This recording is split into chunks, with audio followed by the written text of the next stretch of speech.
তো মূলত কেমন আছেন সবাই? আশা করি ভালোই আছেন। তো আমি আসলে আজকে আসলাম যে এটা প্রচার করার জন্য না।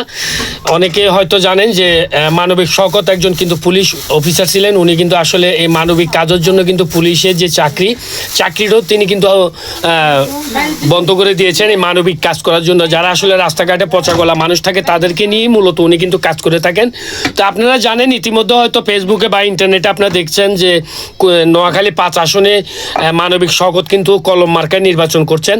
তো আমি চাচ্ছি যে নোয়াখালী যে 5 আসনের যে যারা আসলে যারা ভোটারগণ আছেন তারা মূলত মানবিক শওকত ভাইকে আসলে কলম মার্কায় ভোট দিয়ে স্বতন্ত্র প্রার্থী থেকে ওনাকে কিন্তু জয়যুক্ত করবেন।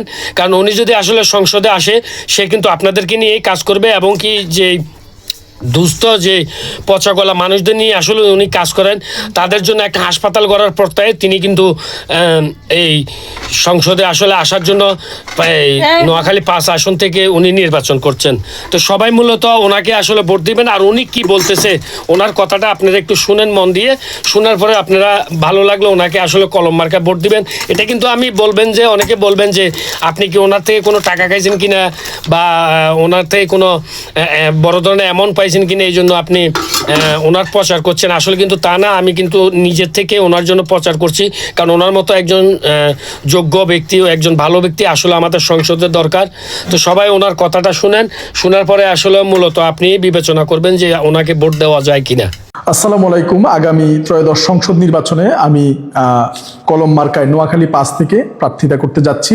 আমার মনোনয়ন বৈধ ঘোষণা হওয়ার পরে আমি সর্বোচ্চ প্রচেষ্টা চালিয়ে যাচ্ছি। আল্লাহ আমার সহায় এবং আমার বড় ধরনের কোনো অ্যাসেট কিংবা বড় ধরনের বাহিনী কিংবা বড় ধরনের শত শত কোটি টাকা খরচ করার মতো অবস্থা নেই। আমার পেছনে যারা রয়েছেন এবং যারা আমাকে ভালোবাসেন, আমার এই ভিডিওগুলো প্রচার করছেন, সবচেয়ে বেশি কৃতজ্ঞতা প্রকাশ করছি বাংলাদেশ থেকে অবস্থানরত সকল প্রবাসী ভাই এবং বোনদের, রেমিটেন্স যোদ্ধাদের, যারা অক্লান্ত পরিশ্রম করার পরও সামান্য বিশ্রামের সময়টুকুতে আমার এই ভিডিওগুলো দেখেন এবং এগুলো রিলস আকারে বা ছোট ছোট আকারে শেয়ার করছেন, প্রচার করছেন। আপনাদের প্রতি আবারও কৃতজ্ঞতা। হারি বা জিতি যাই হোক, আপনাদের এই কৃতজ্ঞতা কখনোই ভোলার নয়। তাই আপনাদের প্রতি সম্মান এবং শ্রদ্ধা জানিয়ে নিবেদন করছি যে আল্লাহ পাক যদি আমাদের ভালো লিখে রাখে নিশ্চয়ই আমরা সংসদে যেতে পারবো। এবং যদি সংসদে যেতে পারি তাহলে আমাদের প্রবাসী ভাইদের যত ধরনের সকল সমস্যার সমাধান কল্পে প্রত্যেকটি থানায় ইনশাল্লাহ আমরা চেষ্টা করব সংসদে এটি তুলে ধরার জন্য।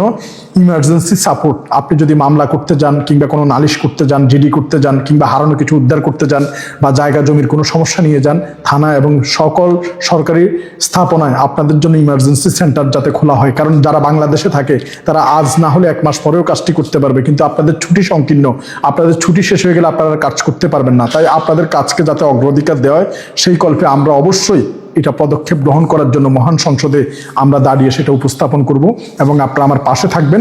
আল্লাহ তাআলা আমাদের সহায়। কারণ অতীতে বা বর্তমান পূর্বে যারা কথা দিচ্ছে বা কথা দিয়েছিল তারা সবাই বেমালুম ভুলে যায়।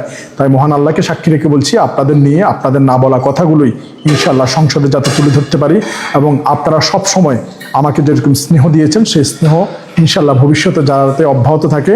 আমার জন্য আপনারা দোয়া করবেন এবং আপনাদের বিষয় এবং আপনাদের কণ্ঠস্বর হয়ে যাতে মহান সংসদে সকল সমস্যার সমাধান কল্পে তুলে ধরতে পারি আপনাদের প্রস্তাবনাগুলো। আল্লাহ আমাদের সহায় হোক। আগামী 12 তারিখ যাতে এই কলম প্রতীকে আপনার আত্মীয় স্বজন কিংবা আপনার নিকটস্থ যারা পরিচিত রয়েছে তাদেরকে আপনার এই মেসেজগুলো পৌঁছে দিবেন। ধন্যবাদ সবাইকে। আসসালামু আলাইকুম।